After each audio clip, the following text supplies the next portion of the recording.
আমরা লাইসেন্সটা বাতিল করেছি। আমি মনে করি I have not done anything রং। মারা তো যেতেই পারে, I don't blame for that, but কি কারণে মারা গেল? ইট ওয়াজ হাইপারকেপনিয়া।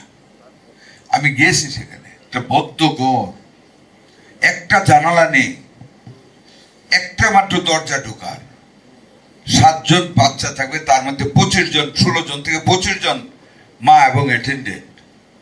এসিটা বন্ধ করে দিয়েছে 2 ঘন্টা যাব।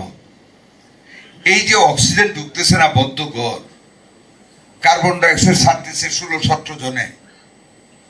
আপনাদের কাছ থেকে শুনেছি 3 মিনিট একটা বেবি বাঁচতে পারে উইদাউট অক্সিজেন, আর 13-14 মিনিট একজন অ্যাডাল্ট লোক বাঁচতে পারে।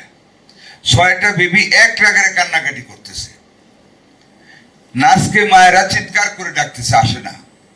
ডিউটিতে কোনো ডাক্তার নেই, হয় একটা পোস্ট অপারেটিভ রুম, 6টা নিউবর্ন বেবি, কেউ আসলো না। অনেক পরে একজন নার্স এসে একটা বেবিকে নিয়ে গেল, 10 মিনিট পরে বেবিটাকে নিয়ে আসলো। ভালো, তখনই তো বোঝা উচিত ছিল। আমি যে ডাক্তার না, আমি হইলে বুঝতাম বদ্ধ ঘর থেকে বেবিটাকে বাইরে আনার পরে কেন সে হাসে, ওইখানে কেন সে কাঁদছে। হাসার পরে আবার বেবিটাকে এই করে নিয়ে আসছে, আর আধা ঘন্টার মধ্যে 6টা বেবি পর পর মারা গেল। এটা কি আল্লাহ এমনি নিয়ে গেছে বলেন? একটা বদ্ধ ঘর, কোনো অক্সিজেন ছিল না। তাদের তো উচিত ছিল 6টা বাচ্চাকে নিয়ে যাওয়া, কিন্তু সরিয়ে ফেলা। যখন একটা বাচ্চা নেওয়ার পরে ভালো হয়ে গেল, বাকি বাচ্চাগুলো তো নিয়ে যাওয়া উচিত ছিল। 6টা বাচ্চা পর পর মারা গেল, and the authority did not visit that room. Can you imagine? From the ownership side, nobody visited the room.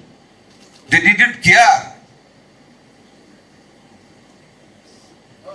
আমি ঈদের দিন তো আমি বাড়িতে আমার লোকজন পাঠালাম, বন্ধ করলাম, বাচ্চাগুলিকে অপারেশন মানে পোস্টমর্টমও করতে পারলাম না মায়েদের হাজারিতে। That was obvious.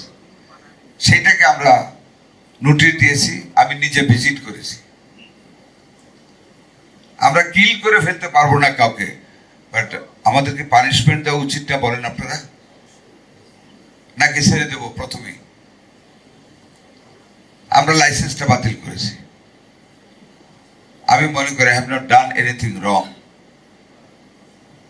6টা বেবিকে কেয়ারলেসলি রেখে মেরে ফেলবে আর শান্তিতে ঘুমাবে আঙ্গুল দেখিয়ে অথরিটিকে? That cannot be. We should come at a point to punish all the people liable for all the bad incidences. দেশটাতে কিছু পরিবর্তন আনতে হবে আমাদের ভিতরে।